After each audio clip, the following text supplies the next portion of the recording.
la parte práctica también. En el aula, en el LMS ya subí la programación de clases, con las fechas de los exámenes también, del bloque y evaluaciones finales.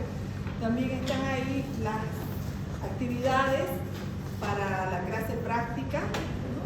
Con fechas, si son en equipo, si son individuales, en comunidad. Y ahora, ¿por qué no entienden?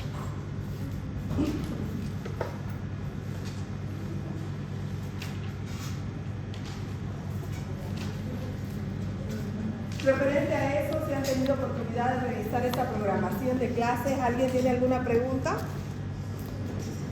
Bueno, revisa las clases y alguna pregunta. Bueno, la materia, como han visto, en esta programación tenemos dos bloques. El primer bloque, que es el que vamos a iniciar hoy día, que es bases y fundamentos de medicina familiar. Pero más allá de medicina familiar, te digo que a todos nos interesa es la atención familiar. Porque ustedes, algunos van a elegir las áreas clínicas para desenvolverse en un hospital, o gran parte de ustedes pueden estar trabajando en la atención primaria de salud, como en el caso mío, o algunos en la parte quirúrgica, pero todos van a tener que ver la utilidad bajo este nuevo enfoque médico que hay. No es un enfoque de la Universidad Católica, ni es un enfoque que se le ocurrió a la docente de medicina familiar. Es un enfoque de atención familiar que a nivel mundial se le está dando prioridad. Ha sido una de las grandes lecciones que hemos tenido del COVID-19. Ustedes que han pasado COVID igual 19, probablemente primer año, segundo año, ¿no? En clases virtuales. ¿Qué enseñanzas desde el punto de vista de la salud nos ha dejado la pandemia COVID-19? A ver, cuéntenme sus experiencias. ¿Qué vieron que como sistema de salud hemos aprendido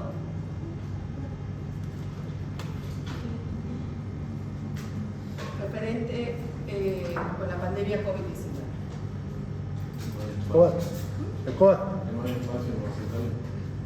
Que tenemos un sistema de salud, los servicios de salud, todavía no capacitados ni tampoco implementados, preparados para desastres o para emergencias sanitarias, ¿no? Que resulta insuficiente. ¿Qué más hemos aprendido? A pesar de que ya pasamos por una pandemia, igual las medidas de bioseguridad todavía no se cumplen al 100%. Al inicio del COVID-19, el nivel de medidas de bioseguridad era el nivel 2, que es el mismo nivel de tuberculosis. Nosotros vivimos con tuberculosis en el país, en el micro, en las aulas, ¿no? En la universidad, en los centros de salud. Quiere decir que ya desde hace muchos años deberíamos haber aprendido bien la higiene, el lavado de manos y el uso del equipo de protección personal, ¿no? Otra gran lección aprendida. Bien, ¿qué más?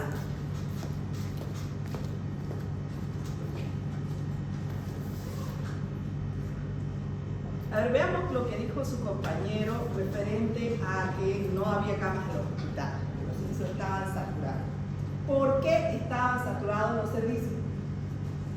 COVID era una infección respiratoria, pues es una infección respiratoria, ¿no? ¿Podía resolverse en un primer nivel de atención? No, Sí, a ver. Si lo detectábamos a tiempo, ¿sí? Sí, se detectaba un caso y se hacía la adecuada prevención en el domicilio por la familia, ¿sí? Se aplicaban las medidas de seguridad. COVID-19 actualmente todavía es un problema de salud pública, ¿no? Pero lo estamos viendo en los centros de atención primaria de salud, lo detectamos, ya, le damos su baja médica. ¿Ha cambiado en algo el tratamiento que le damos a COVID-19 ahora o cuando inició? A ver, ¿de qué cambió? Al principio les dábamos antiparasitarios, ¿no? Antes no sabíamos qué funcionaba y qué no funcionaba. ¿Y ahora? Ahora ya saben más o menos. Que no hay un tratamiento específico, que el manejo es sintomático, ¿no? Y con medidas de bioseguridad. Hemos aprendido entonces de que ante un desastre, ante una emergencia sanitaria, que van a venir otras, que ya es más, el año pasado declararon una emergencia sanitaria en vez de por otra enfermedad, y que van a venir otras, porque van a haber cambios climáticos entre 6 a 10 veces más frecuentes en esta próxima década. Entonces vamos a vivir, y estamos en alerta naranja por calor excesivo ahorita en Santa Cruz, pacientes deshidratados, desequilibrio hidroelectrolítico, hipertensiones descompensadas, medicamentos antihipertensivos que no están haciendo efecto como antes, todo esto. Entonces, estamos viendo que este enfoque de atención familiar y comunitaria es un enfoque que busca plantear busca hacer una estrategia para mejorar nuestros estándares de salud.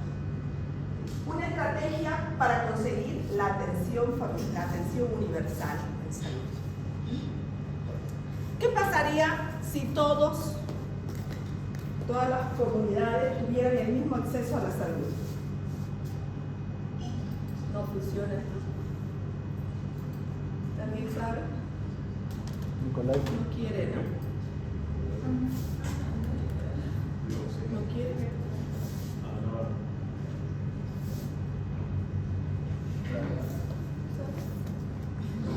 Bueno, el gran reto que se ha planteado para el 2030 es la atención universal. Buscar llegar a una atención equitativa.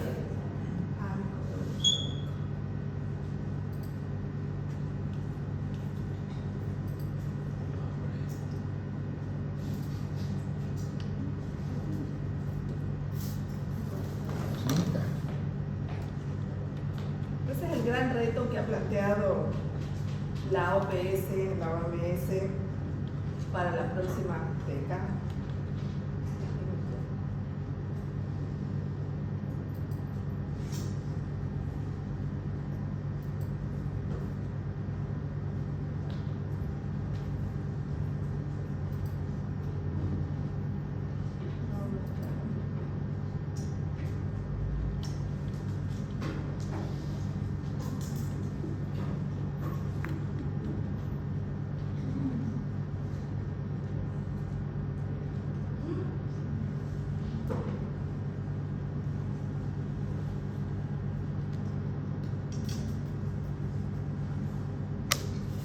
Esta es mi cuenta, pero no soy yo esta.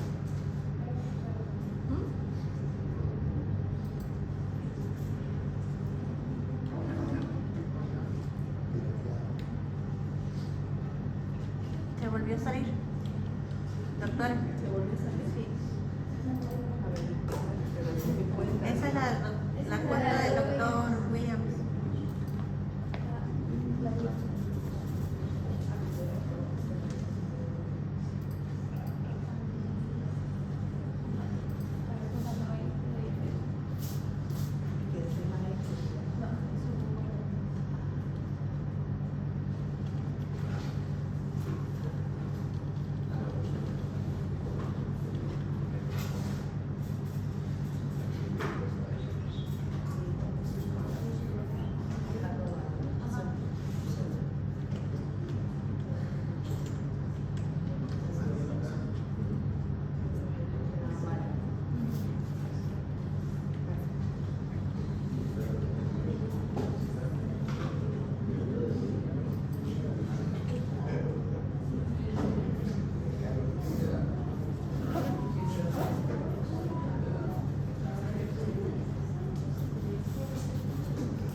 Tiene que completar la verificación.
vean como una herramienta para que ustedes puedan utilizarla, ya sea si van a ser especialistas en un área clínica o en un área quirúrgica, van a trabajar en un primero, segundo, tercer nivel de atención o se van a dedicar a la investigación. ¿Ya? Una de las grandes, después de COVID-19, es que se ha buscado fortalecer la atención primaria de salud. Y ustedes pueden buscar noticias, incluso hubo una gran huelga el año pasado en España porque pedían más médicos para atención primaria de salud. A finales del año pasado estaban buscando médicos en Chile para atención primaria de salud. En muchos países les ha dado facilidad que vayan a trabajar médicos para que trabajen en atención primaria de salud, ¿no? Porque se ha visto a través de la evidencia su eficacia en la disminución de costes y facilitar de que sea un sistema sanitario más sostenible económicamente, ¿no? Bueno, en cuanto a las reglas de clase, el objetivo de su formación en general, que sean profesionales para la vida. Dentro de las reglas de clase, la forma de comunicarnos y mantenernos en contacto a través del CIAN, a través del LMS. Yo voy a publicar, así como hice ahora, los textos de las clases teóricas y la bibliografía que utilizo para ese texto, ¿no? Si todo marcha bien, van a tener un cuestionario para que les facilite el estudio y la bibliografía está en cada texto, no está subido ahorita todavía en Word, pero están ahí. Son básicamente 4 libros que vamos a utilizar. Atención primaria de Martín Zurró, que en la biblioteca ustedes tienen la 8ª edición, ya salió la 9ª. Si alguien gusta, se lo puedo prestar. El segundo libro es Atención familiar y comunitaria, también de Martín Zurró. El tercer libro es Prevención en salud pública y atención primaria de salud. Y el cuarto libro es la norma de medicina familiar del Ministerio de Salud de nuestro país. Ese lo van a tener subido en virtual igual y está escaneado. Licencias bajo las reglas de la universidad. Ya saben ustedes que hay un nuevo reglamento de evaluación, ¿no? Que ahora nos pide que tengamos 50% la nota teórica y 50% de la nota práctica. Hay un cambio en el enfoque de la evaluación, que se busca que ya no se evalúe solamente el proceso, ¿no? Que también se evalúen las competencias conseguidas como resultado en el transcurso de la materia.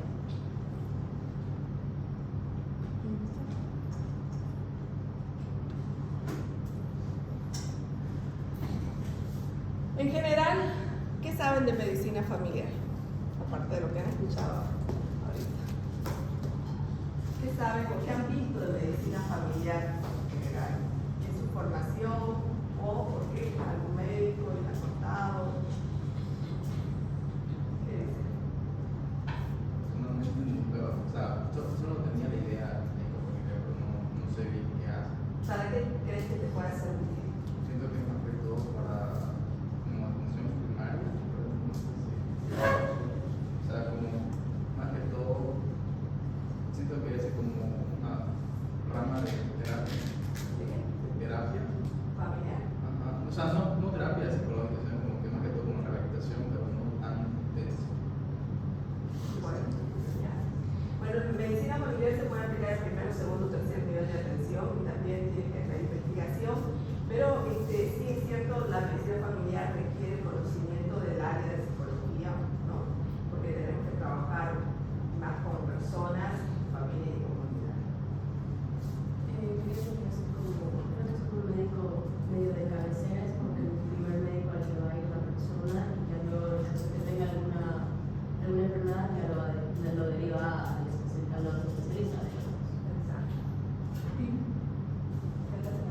Yo iba a decir que yo creo que es más como la primera cara que tiene el paciente cuando acude a un centro de salud para alguna molestia, y lo primero que el médico de familia es el que lo mira. Sí, es la entrada al sistema de salud, es lo que decía también su compañera, ¿no? El médico de cabecera. Somos médicos La especialidad como medicina familiar es una especialidad de médicos generalistas, ¿no? Que somos médicos de cabecera dentro de un sistema de salud, pero la idea de la materia es que no solamente conozcan qué es medicina familiar, porque puede ser que alguno se anime a hacer como especialidad médica, porque tenemos el mismo nivel de cualquier especialidad, de un neurocirujano, de un neurólogo clínico, tenemos el mismo nivel de escalafones, de reconocimiento profesional en un sistema de salud. Puede ser que alguno se anime a hacerlo, que le guste. Es muy bonito poder hablar con las personas, tener esta oportunidad de conocerlas un poco más. Es muy bonito, pero es altamente demandante, ¿no? Porque tenemos un sistema bastante saturado y a veces quisiéramos tener todo el tiempo para conocer más a las personas, a la familia, y a veces estamos apretados, como van a poder verlo ustedes en la consulta. Hay veces que sí hay tiempo y aprovechamos de conocer a las personas, ¿no? Con las herramientas que tenemos. Pero la especialidad es bonita, ¿no? ¿Qué más? ¿Para qué les irá a servir? Una idea de para qué pusieron medicina familiar en quinto año en la Universidad Católica. O sea, yo creo que como todas las especialidades que pusieron, tenemos que ver toda la rama. Y en realidad todavía tengo dudas cómo se enfoca la medicina familiar, y eso está pensando, yo soy de Chile, y en Chile, por lo menos donde yo me atendía, se escucha muy poco lo que es medicina familiar, y más que nada los médicos extranjeros vienen con esa especialidad, aunque tiene razón usted cuando partió hablando que en Chile se buscaba médico familiar, porque una vez vi que tenían un aviso, pero poco entiendo todavía, o poco logro comprender dónde encaja. Pero sí tenía una idea muy vaga, como mi compañero decía, que a lo mejor, pero cuando ustedes vayan a provincia, van a ser médicos de cabecera, ¿no? Porque se les van a designar una población en la que ustedes van a tener que aplicar los programas nacionales de salud, van a tener que conocer a su comunidad y aplicar los diferentes niveles de prevención. Van a ser médicos de cabecera, ¿no? Entonces todos, de inicio, van a ser médicos de atención primaria de salud cuando estén haciendo provincia, por lo menos por 3 meses, y las herramientas que van a conocer medicina familiar les tienen que ayudar para ser más eficaces, tener mayor efectividad en sus intervenciones en salud en la especialidad que ustedes decidan. ¿Ya?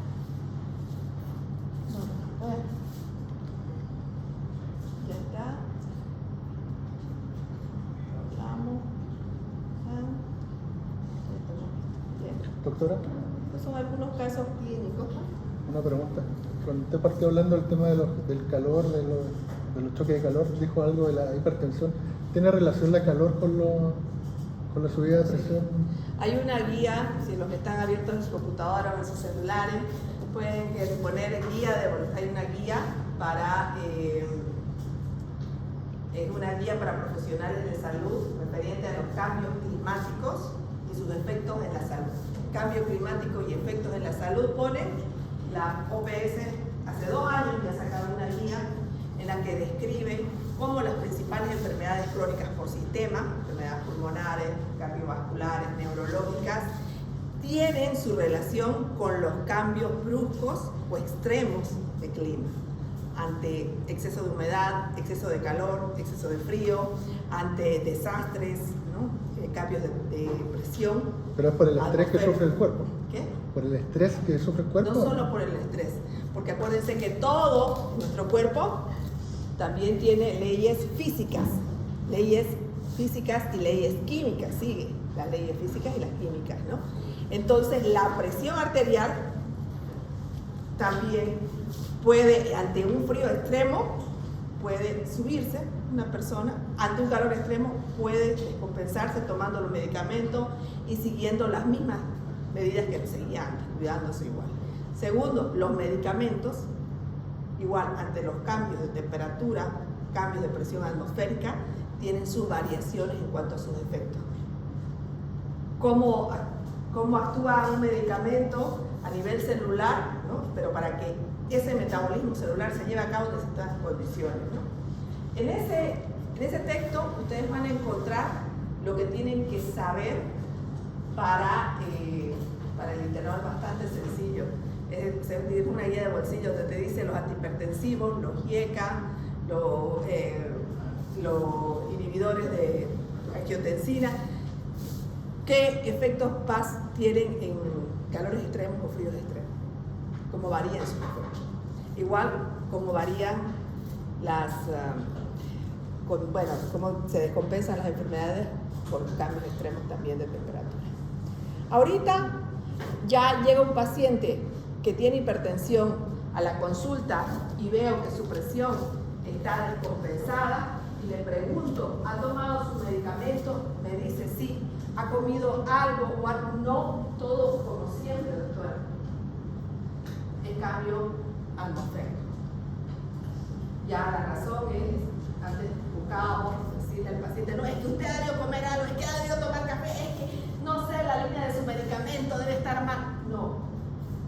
Ya descartamos todas las demás causas, es cambio atmosférico o cambio de temperatura. ¿Qué realizo ahí? Porque no puedo cambiar la medicación ni ¿Qué puedes subirla hacer? tampoco. Modificar la medicación. Pero por un tiempo, porque Sí. tiene que ver al especialista, al cardiólogo, ¿no? Bueno, en realidad la OPS también ha sacado su instructiva de manejo de la hipertensión en atención primaria de salud, entonces nos da acceso a la información más fácil para realizar las modificaciones en cuanto a medicación. No, Pero podría ser, añadimos- si es un proceso estacional, disculpe, capaz que nos estamos desviando, pero ¿Ah?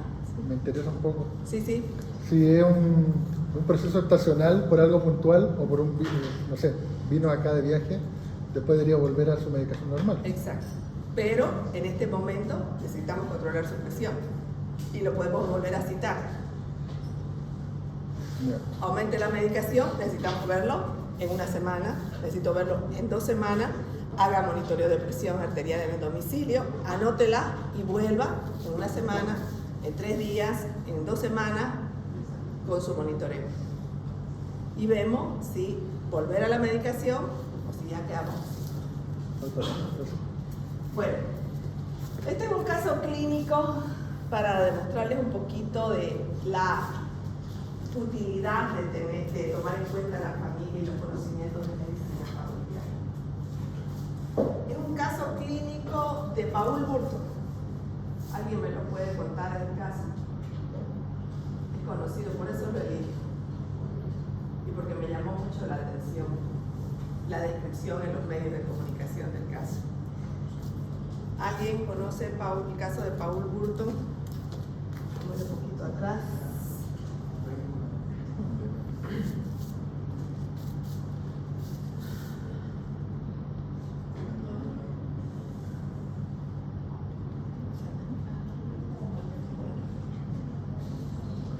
Es un caso de un jugador de fútbol, un jugador de Oriente, joven, en buen estado de salud, que ingresó a una cirugía por una hernia de disco y falleció.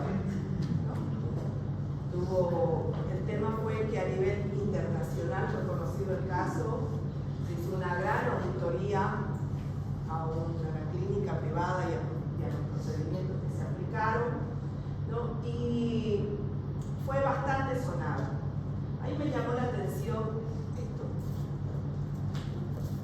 La familia no descansó hasta que se termine el proceso, hasta que se busque el responsable. Yo decía, ¿por qué tanto? Porque sí, uno firma antes de una cirugía que hay riesgos, ¿no? Que la hemorragia puede estar dentro de los riesgos, que ningún médico entra a decir, pucha, hoy día se me antojó, voy a equivocarme, digamos, ¿no? Voy a cortar una arteria que no tengo que cortar. No, tenía una malformación arteriovenosa, ¿no? Y tuvo un shock hipovolémico, hizo muerte cerebral, pues falleció. Y la familia insistía y seguía empujando a que se investigue, se haga auditoría. En una de las entrevistas a la esposa dice ella, salió de la cirugía y yo lo noté raro. Yo lo vi pálido. Yo lo toqué y estaba frío. Y le dije al médico, algo le pasa a mi esposo, está raro. Y el médico me dijo, está saliendo de una cirugía, hay mucho aire acondicionado, ¿no? Es un reflejo, es natural, ha perdido algo de sangre. Entonces la gran molestia de la esposa era que no le escucharon, que esperaron que haga un shock hipovolémico para recién actuar. ¿Podía haberse detectado a tiempo esta complicación? ¿Sí? ¿Podríamos detectar un shock hipovolémico postquirúrgico? Sí, ¿cómo? Caía la tensión arterial. Presión arterial, llenado capilar, ¿qué más? La taquicardia, todos los signos vitales, ¿no? ¿Qué más?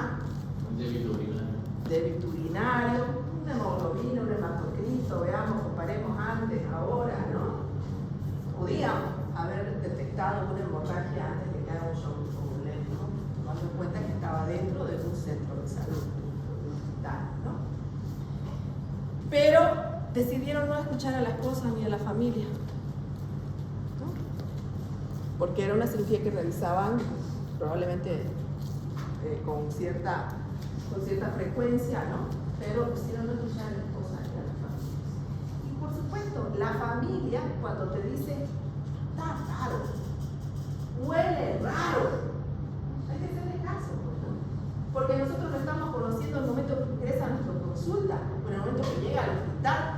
Y la familia duerme con él, sabe, conoce el color de su piel, conoce el olor que tiene, conoce sus reacciones. Si la familia te dice, hay algo raro, hay que buscar, ¿no?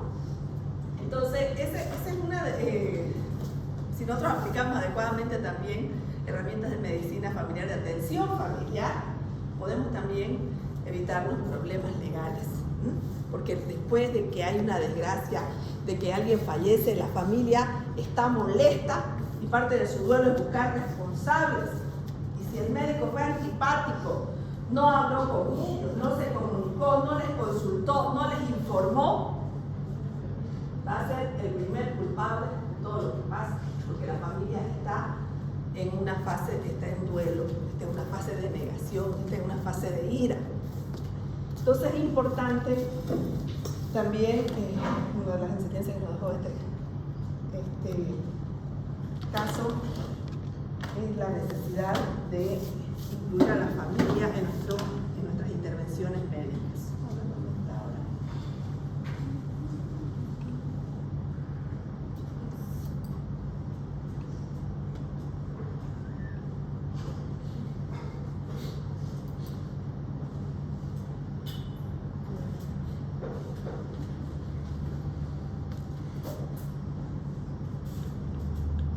El objetivo de esta unidad, que todos ustedes describan la dinámica familiar y apliquen los instrumentos de abordaje familiar para detectar problemas psicosociales e intervenir integralmente.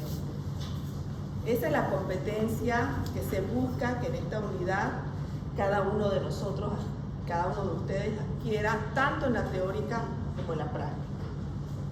Vamos a ver una problemática. Quisiera que se vea mejor esto. ¿Cómo hago? ¿El foco se podrá mejorar?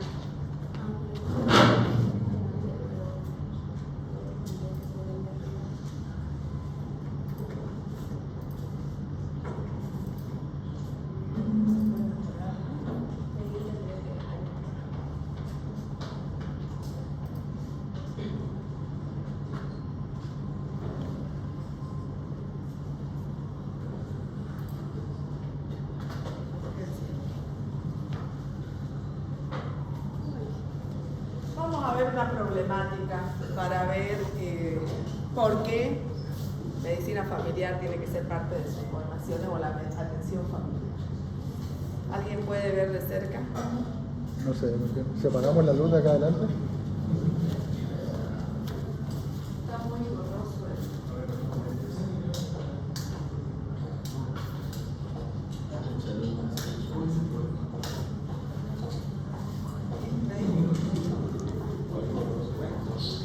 Esta tabla la he tomado del informe 2024 de la OPS, que se llama Informe 30-30-30. Es un informe que tiene el objetivo de hacer un análisis de la importancia de aplicar la atención primaria de salud y se llama 30-30-30 porque busca que para el año 2030 se disminuyan en 30% las barreras de acceso al servicio de salud y se aumente en un 30% la inversión del gasto de salud para atención primaria de salud. Y en este informe utilizan esta tabla para describir la problemática actual. Y ahí nos incluyeron la Bolivia, donde dice clasificación según el nivel de atención en salud. Y estamos en bajo. Estamos medio bajo. En cuanto a cómo podremos hacer para mejorar el ¿no? ¿Sin esto? No, peor. ¿Peor? Nicolás.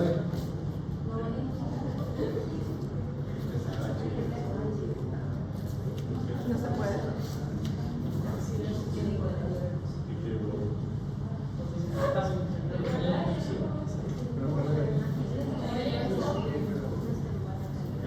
No, por Nicolás.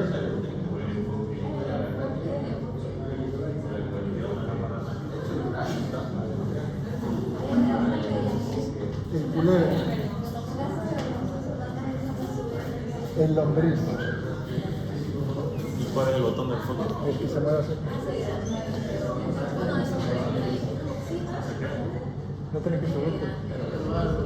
¿Dónde está?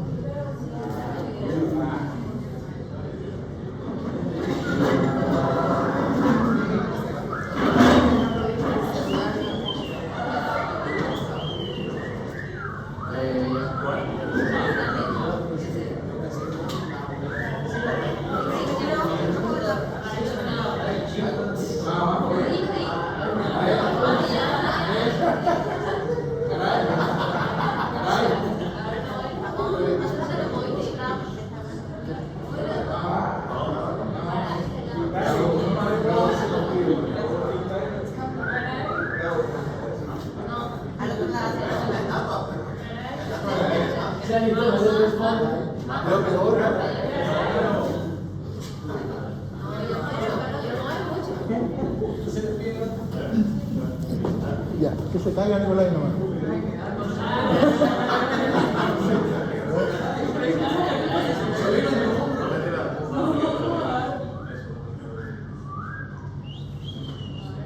Ahí.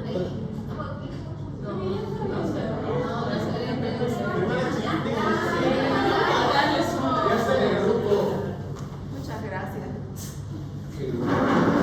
Bueno, aquí en Bolivia dice, en cuanto a la clasificación del nivel de atención primaria de salud, medio bajo. En cuanto a mortalidad evitable, NA, no hay datos comparables. En cuanto a mortalidad detectada, en general no había datos. Este informe es 2024, pero lo han hecho con datos hasta el 2019. Vamos a ver cuanto a prevalencia de mortalidad materna, que es uno de los indicadores no solamente del sistema de salud, sino también del desarrollo humano de un país.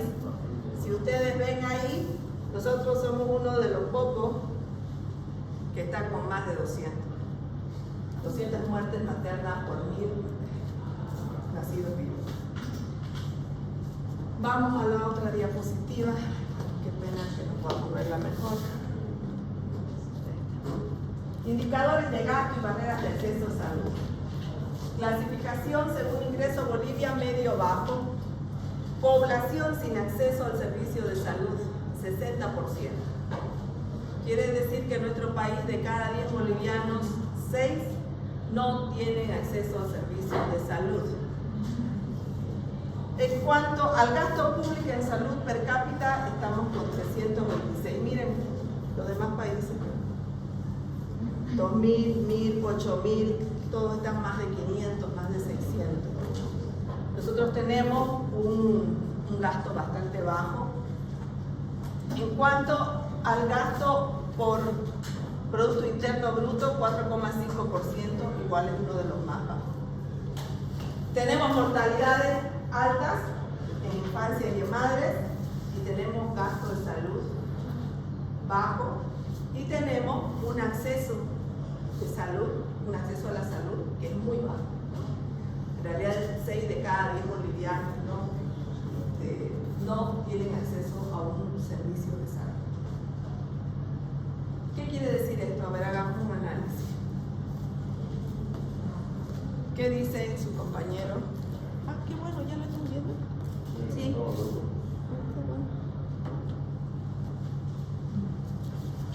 ¿Y cómo lo mandaron? Lo subió a LMS. Ah, Documento. sí, lo subí al LMS, el documento completo. ¿Qué nos dice esta problemática? Sí, hace mucha falta más inversión en La mortalidad materna y la mortalidad infantil se previenen solo en hospitales.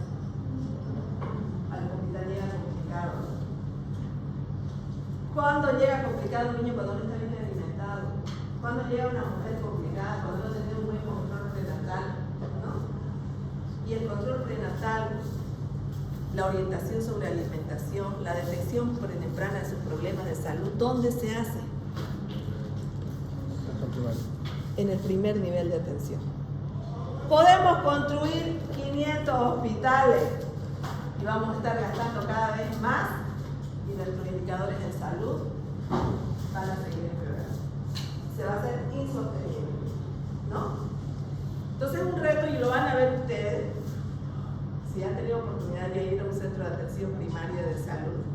Van a ver que muchas veces estamos en condiciones precarias. Trabajaba yo antes en otro centro donde no teníamos lavamanos en el consultorio. Lo último, implementamos lavamanos, pero como no había sistema de desagüe, poníamos un balde ahí y había una persona que lo sacaba del balde cada cierto tiempo y lo echaba la patio el agua. Ahora van a conocer la práctica en el centro de La Paucerna, que es un poco más organizado, un centro acreditado, un centro habilitado, tiene reacreditación, ¿no? Pero aún así con una infraestructura insuficiente para la población que atiende, ¿no? ¿Y qué podremos hacer entonces ante esto? ¿Qué nos dicen, muchachos? ¿Qué podemos hacer? ¿Qué planteamos hacer? Esta es también otra gráfica que nos muestra el problema, es la relación entre la fuerza de atención primaria y el gasto sanitario per cápita, una gráfica comparativa, donde vemos que la clasificación de la atención primaria es mayor en cuanto está en el Reino Unido, Dinamarca y Países Bajos, cuando está en un gasto sanitario promedio, ¿no? Estados Unidos tiene 2.500, se gasta más, pero una atención primaria deficiente. Aquí vemos un gasto medio, pero tiene una atención primaria de alta calidad, ¿no? O sea, la atención primaria más bien viene de alta calidad, lo que le ha ayudado a disminuir sus costes en el gasto sanitario total, ¿no? Esta gráfica está en el libro de atención familiar comunitaria de 2023, aunque es un estudio del 2001 publicado. ¿Qué hacemos? ¿Qué podemos hacer? A ver, ustedes han llevado salud pública 1, 2, 3 propuestas. Les toca ser directores de salud de Santa Cruz de la Sierra. ¿Qué? Ya, ¿qué podemos sacar de eso? Que una de las estrategias para mejorar nuestra atención en salud, nuestros indicadores de salud, es esto, empoderar adecuadamente a los que son directores, que son jefes de salud. Que mejorar la gobernanza se llama en general. Es decir, mire, si me tocó ser jefe, qué sé yo, o es lo que me apareció, o Dios quiera que fuera lo que busqué, ¿no? Entonces, voy a empoderarme, voy a hacer bien mi trabajo y voy a buscar que se fortalezca la atención primaria de salud. ¿Qué más podemos hacer?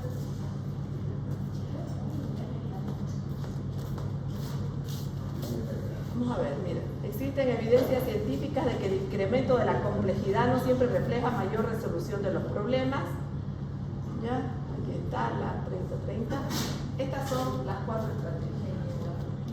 ¿Qué más podemos hacer, chicos? Ya sé que no pueden leer bien eso. ¿Qué más harían ustedes? Queremos disminuir nuestros indicadores de morbilidad, de mortalidad, pero tampoco tenemos tanta plata, queremos hacerlo sostenible. ¿Qué más podemos hacer? Mejorar la promoción de la salud y la educación. Tenemos que mejorar la promoción de la salud, el nivel de atención. Y la promoción de salud, ¿dónde se realiza? ¿En hospitales? En hospitales tenemos tiempo cuando el paciente está hecho bolsa, internado, de enseñarle cómo tiene que alimentarse, cómo tiene que hacer actividad física. No hay. En las plazas. ¿Ah? En las plazas. En las plazas y en los centros de salud. Y hay uno que ha dicho su compañero. Vamos a tomar la intersectorialidad. Es decir, que tienen que realizarse estrategias no solamente en los centros de salud y no solamente para la población que va a los centros de salud, sino en los colegios, en las empresas, en los lugares públicos, ¿no? ¿Qué más? Hemos dicho que 6 de cada 10 bolivianos no tienen acceso a la salud. Entonces, ¿qué hacemos? No tienen acceso a servicios de salud. Pero no sé. La gran estrategia es esta, la atención universal. El tema del seguro universal es un tema político, es un mandato de la OPS, es un mandato a nivel mundial, es uno de los objetivos de desarrollo sostenible, ¿no? Solamente que va a ganar el que lo implemente bien. Esa cobertura universal de salud, pero con un modelo de atención centrado en las personas, en las familias y en las comunidades. Está la intersectorialidad, la rectoría y gobernanza, y aumentar el gasto público, ¿no? Que es lo que propone más específicamente acá la estrategia del Pacto 30-30-30. Pregunta de exámenes, chicas. ¿Qué es el Pacto 30-30-30? Bueno, porque estamos en el 2025, tenemos 5 años para cumplir este objetivo a nivel mundial. Aumentar al 30% el gasto en salud, del gasto total, y disminuir en un 30% las barreras al acceso de salud. Y ahí entra el tema de telemedicina, que es una estrategia bastante accesible, y ahora que hay internet más amplio, aunque además la calidad, pero hay internet, que podamos aplicar telemedicina a regiones que son de difícil acceso. Y ahí aparece la atención primaria de salud. Ya llevaron ustedes proyecto también, ¿no? ¿Qué es atención primaria de salud? ¿Qué es la atención primaria de salud? ¿Ya? Chicos, chicas.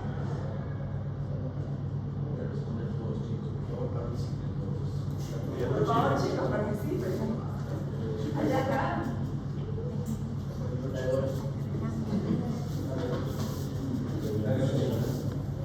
Lo que se acuerda de atención primaria de salud, yo he visto en la clase de la doctora Recacochea que tiene toda una unidad sobre atención primaria. Asistencia esencial basada en métodos y tecnologías prácticos. ¿Qué querrá decir eso? En los centros de salud, a veces al paciente viene, doctora, me arde el estómago, me duele, por favor, denme omeprazol. Número 1. ¿Cuántos litros de soda toma al día? Todos los días me tomo 2 litros. Antes de tomar el omeprazol, va a dejar la soda. ¿Y es un método práctico? ¿Basado científicamente? Sí. ¿No? Ahora, científicamente fundado y socialmente aceptables. Parte de la atención primaria de salud, por ejemplo, es incluir la medicina tradicional, ¿no? En Bolivia tenemos ya el manual de medicina tradicional para los servicios de salud, donde hablan de los beneficios, los efectos de la manzanilla, del ajo, del jengibre, de las hierbas que tenemos, cómo preparar una infusión y cuál es su efecto en la salud. Chicos, han habido ocasiones, verdaderamente les digo, que familias que viven 10 personas con un salario básico van a la consulta y no hay ibuprofeno. No tenemos un antiácido. ¿Qué termino diciéndole? ¿Sabe qué, señora? Prepárese una infusión de manzanilla. Porque no puedo darle nada. ¿Y qué le voy a dar? La receta no puede comprar, no tiene para comer. ¿No ven? Entonces, y socialmente aceptable, y encima hay un manual de medicina tradicional de nuestro ministerio que respalda mi acción. Puesta al alcance de todos los individuos y familias de la comunidad mediante su plena participación. Ahí hablamos de la intersectorialidad, ahí hablamos de la decisión compartida. Ustedes le dicen al paciente, señora, usted tiene diabetes, tiene que dejar la sacarosa, y la señora le dice, no quiero, no la voy a dejar. Pasa, no quiero, no la voy a dejar. Bien, entonces vamos a tomar estos medicamentos y va a tener que venir regularmente a su control y vamos a adecuar cada vez más la medicación, ¿no? Esa es la decisión compartida. Mediante su plena participación y a un coste que la comunidad y el país puedan soportar en todas y en cada una de las etapas de su desarrollo con un espíritu de autorresponsabilidad y autodeterminación. Base de la prevención, autorresponsabilidad y autodeterminación. Si a un paciente nosotros le enseñamos, le decimos, señora, usted tiene diabetes, tiene que dejar el azúcar, y ya le dice, no quiero, le estamos dando la oportunidad de que se haga autorresponsable, le explicamos que por lo tanto tiene probabilidad de sufrir estas complicaciones, le estamos enseñando a ser autorresponsable y el día de mañana, y lo anotamos en la historia clínica, y el día de mañana, cuando esa señora se desconvence, no nos eche la culpa a nosotros, porque nosotros le informamos de la responsabilidad. Y autodeterminación para tomar su propia decisión. Bueno, ese es el concepto de Alma. Ya van a poder ver esto. ¿Quiénes son los profesionales que trabajan en atención primaria de salud? La unidad básica, el médico, la enfermera y un asistente técnico. Pero también es parte de todo la atención del equipo de atención primaria de salud, profesionales en fisioterapia, en nutrición, en psicopedagogía, personal administrativo, trabajadores sociales, ¿no? Enfermeras capacitadas en medicina familiar, enfermeras capacitadas en salud sexual y reproductiva, en lactancia materna. Uno de los grandes retos para nosotros como país es aprender a trabajar así. Ya, le estamos dando importancia a la atención primaria de salud. Ya, vamos a aumentar nuestra atención primaria de salud. Bien, ¿y dónde está la nutricionista del centro? En otros países que han avanzado, tienen preparadores físicos, rehabilitadores, terapeutas ocupacionales, trabajando dentro de un sistema de atención primaria de salud. A eso tenemos que avanzar. Tenemos que avanzar ustedes cuando estén de jefe o responsables de área, contrátense una nutricionista, un fisioterapeuta, un chambre, esto. Bueno, un poquito para ver cuáles son los conceptos de medicina familiar. La medicina familiar puede ser una especialidad, una disciplina, una práctica. Prácticamente el médico de familia es el médico especialista en personas. Puede ser una especialidad porque en nuestro país es 3 años de dedicación exclusiva, ¿no? Hacemos turnos con los pacientes de todas las especialidades. Puede ser también en otros países de 5 años, ¿no? Como medicina familiar. Es una disciplina que pueden aplicar ustedes si son médicos generales también y trabajan dentro de atención primaria de salud, o una disciplina que pueden adoptar las otras áreas. psicólogos, nutricionistas, fisioterapeutas, pueden ser especialistas también en el área de atención familiar. Es una práctica porque todos ustedes pueden utilizar las herramientas de medicina familiar, de atención familiar, para poder ser más efectivos en sus intervenciones.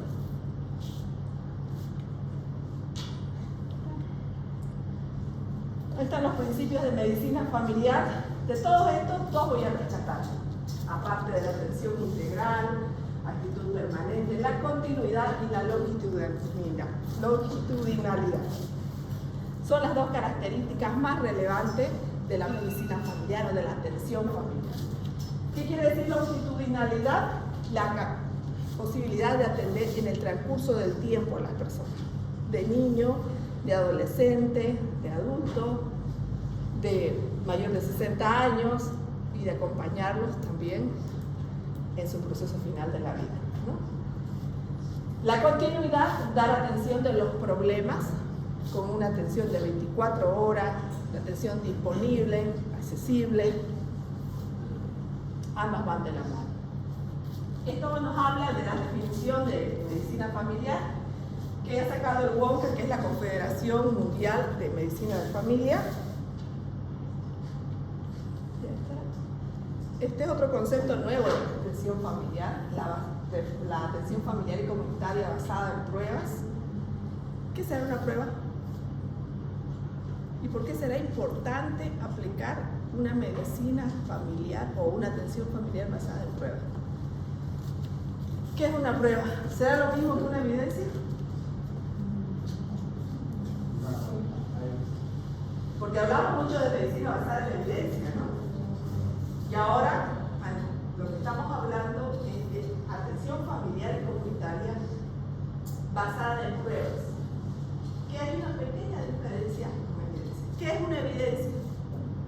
Porque ya medicina basada en evidencia ustedes han visto.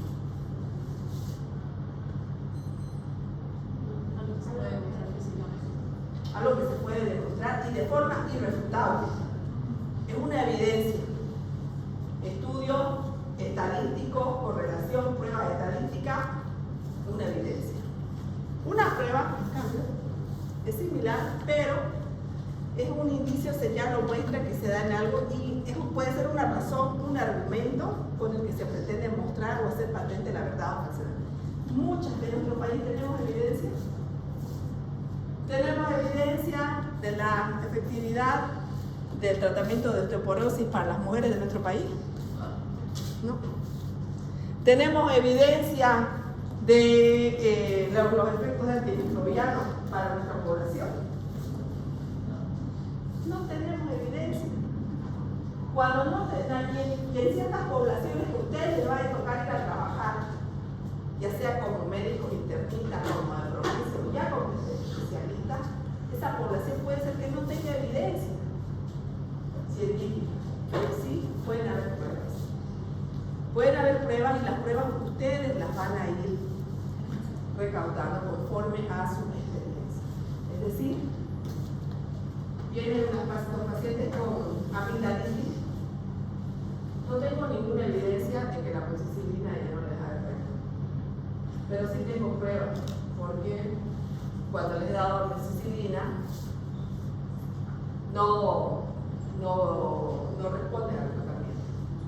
Entonces, probablemente hay resistencia a la amoxicilina en nuestra población.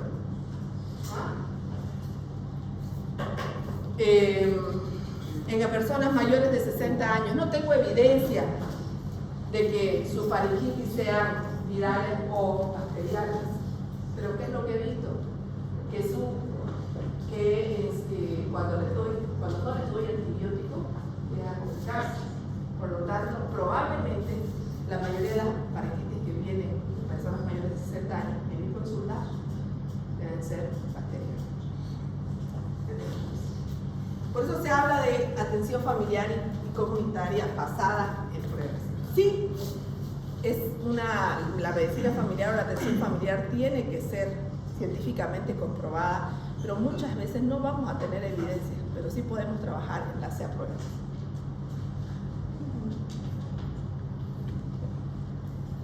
Este es el modelo transdisciplinario de la práctica basada en pruebas. nuestra toma de decisiones clínicas. ¿Cómo tomamos decisiones clínicas en la atención familiar? Basada en ciencia también, que nos dice que la mayoría, el principal agente de una enfermedad diarreica aguda es Cherchacol. una enfermedad diarreica. ¿Cuál es el más frecuente? Cherchacol. En general, primero rotavirus, primero son los virus, después no. Totalmente de acuerdo también a la edad de la población, ¿no? Características, necesidades y valores y preferencias del paciente. Eso es lo que hace la atención familiar. Yo sé que a este paciente que lo conozco tanto, es como la paciente que llegó el otro día, muy responsablemente llegó con su cultivo de orina, E. coli, más de 100.000 colonias, resistente a varios antibióticos, sensible al cotrimoxazol. Veo su antecedente, le recetaron cotrimoxazol. Le digo, señora, ya la vieron por infección urinaria y le recetaron cotrimoxazol. ¿Lo tomó? No. Bueno, pero sí se hizo el cultivo para ver si había sanado. ¿Y por qué no lo tomó? Porque no sé cuál es el cotrimoxazol. Me dice, no sé cuál es el Bactrim de las tabletas que me dan, porque está ahí la tableta para mi diabetes, para mi presión, mi aspirina, está el omeprazol que me dio el doctor, y está el Bactrim. Yo no sé cuál es, porque no puedo ver bien. Y listo. No puedo ver bien.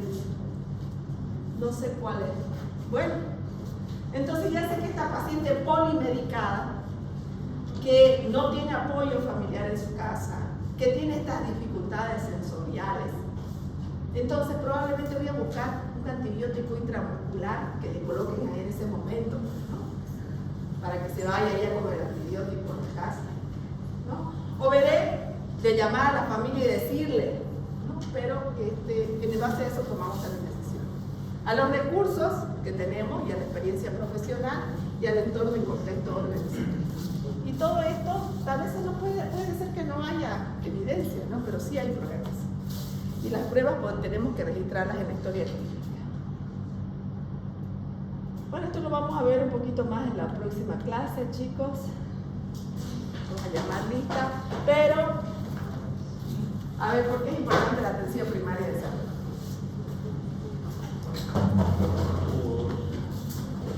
Porque sería atacar a la raíz de todos los problemas de la manera más temprana, desde que llegue el paciente, cuando ya la solución sea muy tarde. Porque es una asistencia que demuestra menor gasto, porque es una oportunidad cuando el paciente ingresa al sistema de salud de hacer prevención. ¿Por qué más? De la atención que ayuda a organizar todo el sistema de salud. Sí, porque nos va a dar el diagnóstico, estos son los principales problemas de salud, tenemos esta necesidad, estos problemas. Ahora, la atención familiar y comunitaria, ¿por qué será importante? Pregunta de examen. ¿Por qué la atención familiar y comunitaria es necesaria?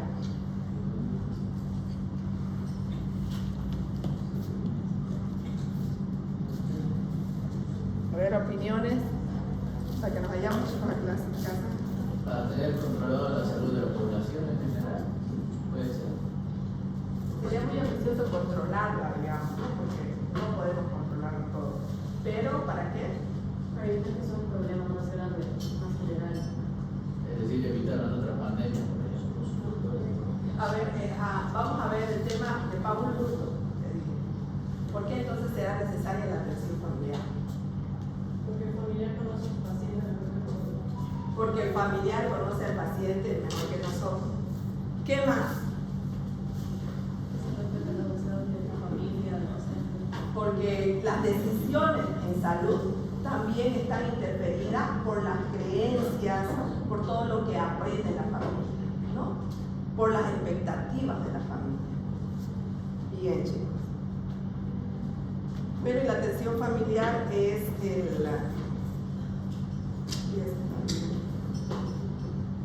la atención es la base, es la estrategia base de la atención familiar y comunitaria, es la estrategia base de la atención primaria. Vamos a llamarle.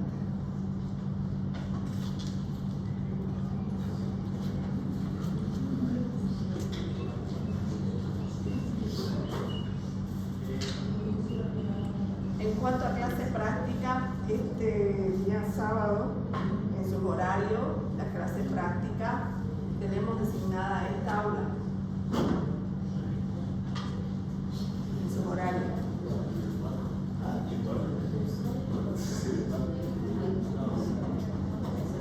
¿Se puede hacer virtual el sábado, por favor?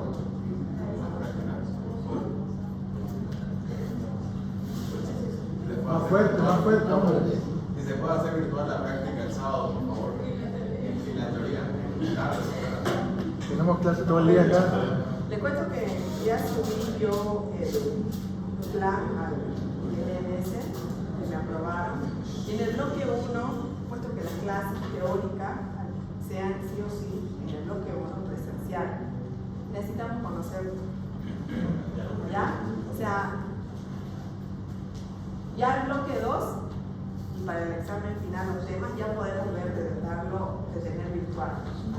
Pero en este bloque 1, al menos las primeras clases, pasémoslas presencialmente para que podamos tener una mejor coordinación, ya tanto de la teórica como de la práctica. Ahora, en la práctica, entiendo que los horarios del 1B sobre todo es un poco complicado, que es 1 y 20, ¿verdad? Entonces, podemos hacerlo virtual, porque estas primeras clases prácticas son para que yo les enseñe los instrumentos que van a aplicar el paciente, ¿no? Primero para que se preparen antes de entregarse al lado del paciente. Es lo bueno que la práctica tuya. Que sale en la caja. ¿Sale en la caja?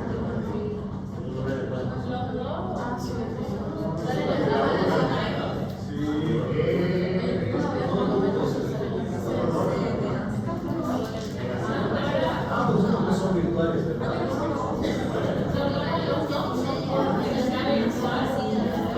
Este sábado. ¿Qué? El tema es que algunos pueden no. Puede ser que no puedan. Yo voy a habilitar el aula en el grupo de la práctica 1A, ¿no? Pero si alguien no puede, lo voy a volver a habilitar para las 13:20. ¿Ya? Porque después pueden reclamar. ¿Será? Ana Laura. ¿De Laura? Liliane Amancio. Julián Parada. Andrés Cabello.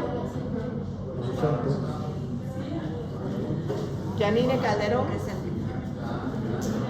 Caterine Carrara.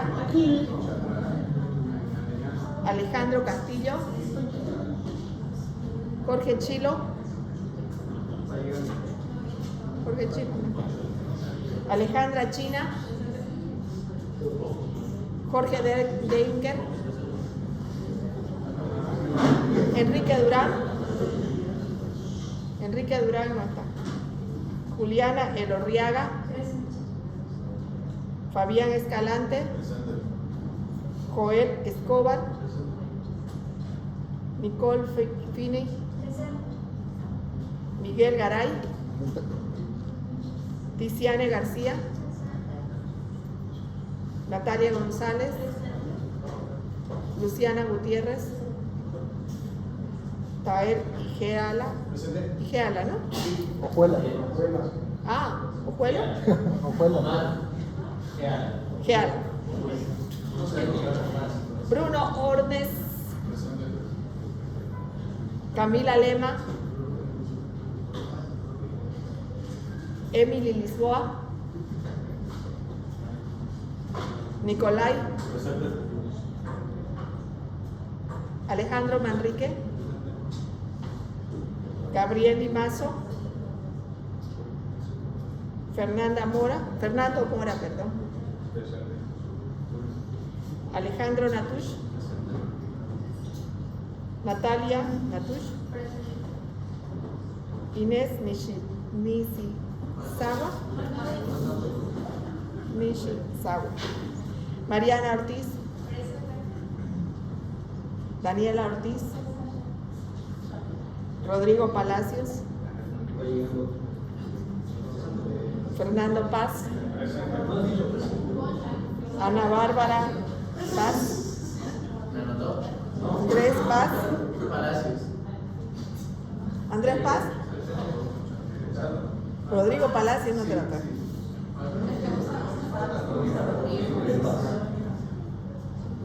Gonzalo Rodrigo Gonzalo.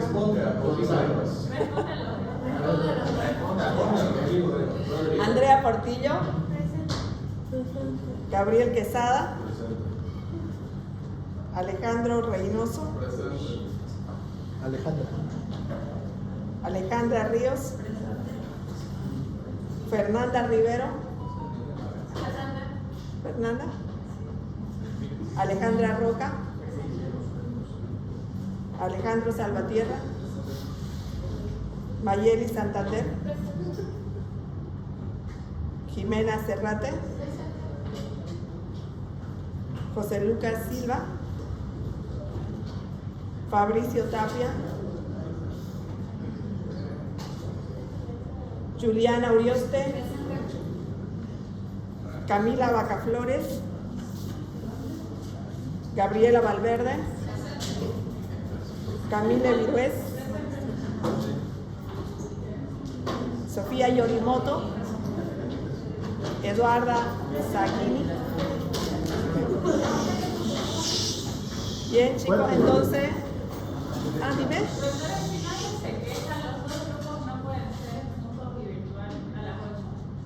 Sí, pueden ser. Sí, el sábado el paralelo 1A tiene 7:30, ¿no? 7:30 hasta las 9, ¿no? Y el B a las 13:20. Ya, escúchenme, si alguien no puede, que se contacte conmigo, ¿ya? Voy a subir el link a la plataforma, al CIAN, no, al LMS, perdón. Al LMS subo el link para la clase virtual, ¿ya? Gracias.